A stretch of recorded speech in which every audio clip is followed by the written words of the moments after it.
Ngomongin masalah daerah yang lagi hype di Bali, selain daerah Canggu dan Tabanan. Jadi teman-teman, buat kalian yang nonton video ini pertama kali, saya akan cerita sedikit tentang daerah-daerah yang lagi berkembang di Bali yang jadi incaran para investor dan developer. Jadi kalau di Canggu itu udah padat banget, dan ini udah menyebar ke daerah-daerah lainnya seperti Tabanan, terutama daerah yang menjadi daerah pesisir pantai. Karena Bali Living is all about surfing, community on the beach, and activity on the area sekitar seperti itu. Jadi kalau ngomongin daerah lainnya itu ada daerah Jimbaran, dan daerah Jimbaran atau Uluwatu itu dibagi dari banyak daerah. Tapi sebelumnya kita lihat dulu bagaimana situasi dari area yang akan kita develop saat ini, yang udah diambil oleh tim videografer kami secara aerial. Check this out.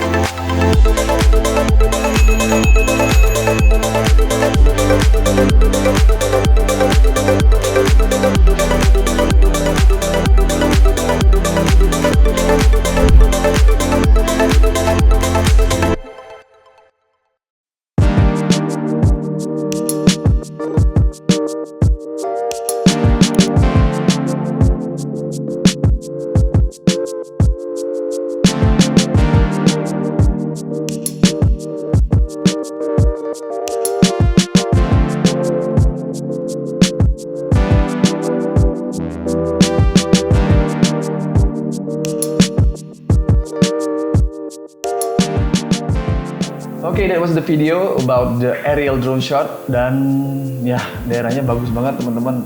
Kalau dulu daerah ini terkenal bahwa orang-orang nggak mau tinggal di daerah sini karena susahnya mendapatkan sumber air. Bahkan kalau dibilang di cerita zaman dulu nih, saya dengar ada orang nuker celana jeans sama tanah 1 hektar di situ karena saking kering kerontangnya daerah tersebut. Namun setelah beberapa tahun berjalan, kondisi Bali semakin meningkat di sektor pariwisata. Daerah ini menjadi daerah incaran para investor untuk mengembangkan properti. Jadi nilai tanah yang tadinya dianggap tidak ada valuable, tidak berharga, menjadi nilai yang signifikan berharga dan jadi rebutan. Bahkan banyak kasus-kasus tanah yang terjadi di daerah tersebut, yaitu daerah Jimbaran, dan kita akan lebih spesifik ke daerah Padang-Padang saat ini. Kalau di situ karakter tanahnya itu lebih ke daerah perbukitan, Kapur Putih. Dan ternyata itu subur sekali teman-teman. Jadi bisa dilihat di video barusan, tanaman tumbuh subur dan banyak pohon jati dan jenis-jenis tanaman lainnya di situ. Oke, itu sedikit tentang daerah yang bakal kita bahas di proyek tersebut. Proyek ini maksudnya. Let's go to the point about this project. Jadi kita dapat klien bernama Bapak Stefan dan Ibu Tiana. Jadi this is mixed from Indonesia and outside. Jadi saya bakal review pakai bahasa Indonesia biar lebih gampang diperjelas mengenai proyek tersebut. Jadi daerah yang kita bangun ini akan dinamakan Hermosa, dan klien yang kita akan ajak berdiskusi atau pemilik proyek ini ternyata merupakan klien kita yang udah lama banget. Jadi dulu sebelum saya punya Gauri Art Division Studio, saya masih pinjam studio dari punya paman dan nggak punya komputer. Kita menyediakan jasa rendering 3D. Jadi belum ada proyek yang sebanyak sekarang. Jadi saya dan Yogi mendapatkan klien ini dan memberikan jasa pembuatan 3D. Setelah sekian berapa tahun lamanya, kita kembali ketemu karena ternyata Ibu Tiana ini, klien kita ini, sudah menikah dengan Pak Stefan namanya, dan ketemu dengan Pak Pucu yang merupakan leader dari Koridewata Karya Property. Jadi dari Pak Pucu merekomendasikan kita sebagai desain untuk proyeknya. Oke, let's go to the point. I will speak about the layout first. Jadi kita akan mendesain satu proyek 2 bedroom villa dengan konsep minimalis tropical. Jadi bentuk tanahnya masih simpel ya. Jadi jajaran genjang kalau saya lihat bentuknya ini. Seperti persegi panjang tapi agak ditilt atau miring. Jadi luasan totalnya itu 253 meter persegi. Terus Villa Hermosa ini seperti desain-desain yang sebelumnya kita terapkan bentuk L-shape. Tapi karena lebar dari lahan ini sedikit, kalau saya bilang sedikit gimana ya? Standar dari lebar bangunan ini tidak benar-benar besar banget. Jadi kita attach building ini atau tempelkan sisi dinding belakang bangunan tepat di boundary atau di batas tanah. Jadi L-shape bisa dilihat teman-teman, building area total, dari lantai bawah dulu ya. Building area lantai bawah kita punya 123 meter persegi untuk bangunannya. Full deck ada 40 meter persegi, pool 19 meter persegi, garden 5 meter persegi, barbecue area 23 meter persegi, dan parking kita punya 28 meter persegi. Itu area yang udah kita submit ke klien dan sudah disetujui dan di lock. Bahasanya di lock ini nggak bakal berubah. Jadi kita bisa continue ke next progress. So that was the first floor plan. Ground floor. We move to the first floor atau lantai atasnya. Jadi di atas itu kita punya area 55 meter persegi yang ada roofnya secara permanen. Balkoni area itu 16 meter persegi dengan roof non permanen roof kayak light structure kayak pergola. Semi open area kita punya 67 meter persegi luasnya. Jadi itu yang kita terapkan untuk luasan keseluruhan desain bangunan yang udah kita setujui bersama klien. Nah, kita bakal bahas sekarang mengenai flow dari desain yang kita terapkan. Jadi kalau di Jimbaran itu, di Padang-Padang, akses dari video yang kita perlihatkan sebelumnya ini benar-benar proper untuk akses mobil. Jadi dari klien meminta untuk dibuatkan parkir mobil, di mana bisa nampung juga berapa motor, 2 motor kalau nggak salah kalau dari perhitungan kita.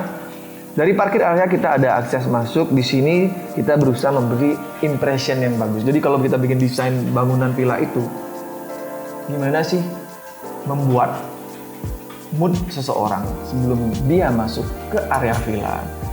Kesan pertamanya itu sangat penting. Ini selalu saya terapkan ke setiap desain. Jadi begitu pintu dibuka itu ada pohon yang cantik dengan area tempat duduk di bawah sunroof atau pergola dekat dengan barbecue area itu di sebelah kiri, dan di depannya pohon, di sebelah kanan itu ada pool atau kolam. Jadi rasanya benar-benar bagus feelingnya di saat masuk ke dalam villa.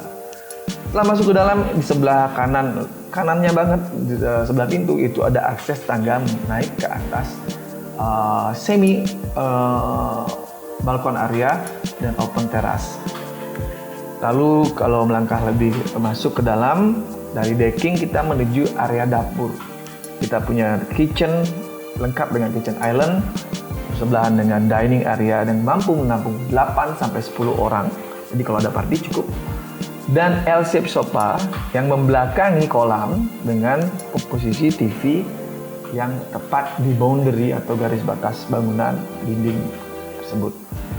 Dan di sini kita ada akses tangga. Ini main staircase. Jadi ini tangga utamanya. Kalau tangga yang di depan itu sebenarnya tangga additional atau tangga alternatif untuk menuju akses kolam renang jika Anda berada di atas untuk di area teras terbuka.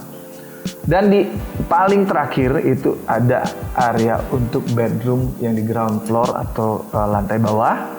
Bedroomnya dengan lebar yang sangat bagus. Kalau saya bilang ini lebarnya cakep banget. Biasanya kita bikin lebar dari bedroom itu nggak sebesar ini ya, karena kita mencoba lebih efisien dan hemat budget dalam pembangunan. Tapi ini lebarnya benar-benar bagus. The building is built right on the boundary, as I said before. Pas banget di batas dibangun. Lalu dari ruang tidur kita menuju ruang walk-in closet atau wardrobe atau tempat ganti pakaian, lemari baju semua di situ dengan meja rias, dan menuju ke area kamar mandi dengan double sink, closet, and shower. Dan di back area kita punya sedikit kebun kecil di situ. Kemarin itu nggak ada, jadi saya suggest itu akan menjadi daerah yang bagus untuk sirkulasi udara dan pencahayaan. Ini penting banget kalau untuk urusan kamar mandi. That's it for the ground floor atau lantai bawah. Kita lanjut ke lantai atas. Nah, di lantai atas teman-teman bisa kalian lihat di sini bedroomnya masih tipikal. Jadi saya nggak akan bahas mengenai bedroom, wardrobe dan kamar mandi. Ini totally the same. We just copy the ground and put it on the top. Jadi itu yang kita lakukan. Kedua bedroom ini sama. Staircase up dari belakang itu. Saya bahas yang paling belakang ya, dari kamar tidur tuh. Jadi kita ada area selasar atau walkway dengan akses menuju ke semi open area. Jadi di area ini kemarin kita diskusi dengan Pak Stefan dan Bu Tiana bahwa mereka pengen bangunan ini lebih light ya. Jadi nggak terlalu penuh banget. Kalau kita bikin desain bangunan udah lahannya nggak begitu besar, terus kita penuhi macam-macam. Kalau ini terjadi di zaman lama mungkin ya, orang penuhin segala macam ornamen. Jadi kalau kita datang ke lokasi mau masuk ke dalam itu udah kerasa berat banget secara visual. Tapi di sini kita lakukan sebaliknya. Kita pengen bikin simple as it can be. Jadi ini membuat secara visual semuanya terasa lebih ringan, lebih friendly, and lebih warm untuk suasana rumah. Nah di sini yang menarik adalah semi open area. Kita kemarin nggak decide apa yang bakal ditaruh di situ, karena ini bakal dijual nantinya setelah dibangun. Jadi saya suggest ke klien lebih bagus punya area yang multifunction, tidak dibuat untuk satu hal khusus yang mutlak hanya bisa dipergunakan dengan apa yang kita buat di saat itu. Misalnya semi open area ini dibuat untuk area duduk dengan konkrit, sofa konkrit atau tempat duduk konkrit. Jadi next ke depan mau dirubah untuk hal yang lain nggak bisa, udah mutlak. Kecuali kita bongkar. Jadi di sini saya bikin empty, di mana mereka bisa lakukan party di situ, buat yoga gitu. Dia mereka bisa, atau buat ruangan lain yang dibutuhkan nanti oleh para pengguna atau penyewa tempat ini. Jadi kurang lebih seperti itu. Tangga udah saya jelasin tadi, ini akses alternatif yang bisa digunakan jika ingin langsung menuju ke area decking dan kolam renang. Untuk roof di sana kita gunakan glass roof for the parking, combined with the wood, and also for the untuk daerah barbecue juga seperti itu. Jadi kurang lebih seperti itu pembahasan mengenai layout. Lumayan panjang lebar. Jadi bangunannya sederhana, efektif kalau saya bilang. Now let's go to the 3D point to show how the image will be in the animation. Check this out.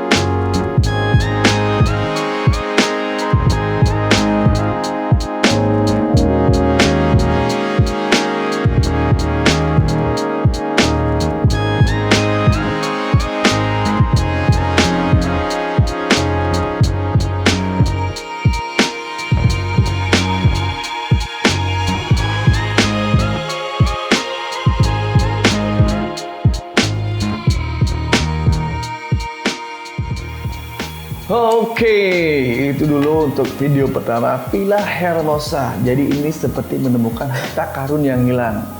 Saya bersyukur banget ya. Perjalanan sebuah bisnis itu diawali dengan satu langkah kecil. Jadi buat kalian generasi muda, teman-teman semua yang punya usaha, cintailah usaha kalian sekecil apapun itu, karena rasa yang kita berikan kepada usaha kita akan memberi dampak yang luar biasa nantinya. Jadi ini yang terjadi hari ini. Apa yang saya dapat ini adalah jejak saya di masa lalu kembali memberi saya rezeki di hari ini. Jadi Ibu Tiana ini dulu luar biasa banget. Beliau belum nikah, ada ex-nya gitu. Kita diskusi masalah desain. Kita cuma jual image waktu itu kalau nggak salah berapa ya, satu image 3D dengan harga bla bla bla kecil lah. Tapi desain itu udah luar biasa banget buat kita. Bukan harganya, tapi effort dan nilai dari usaha kita.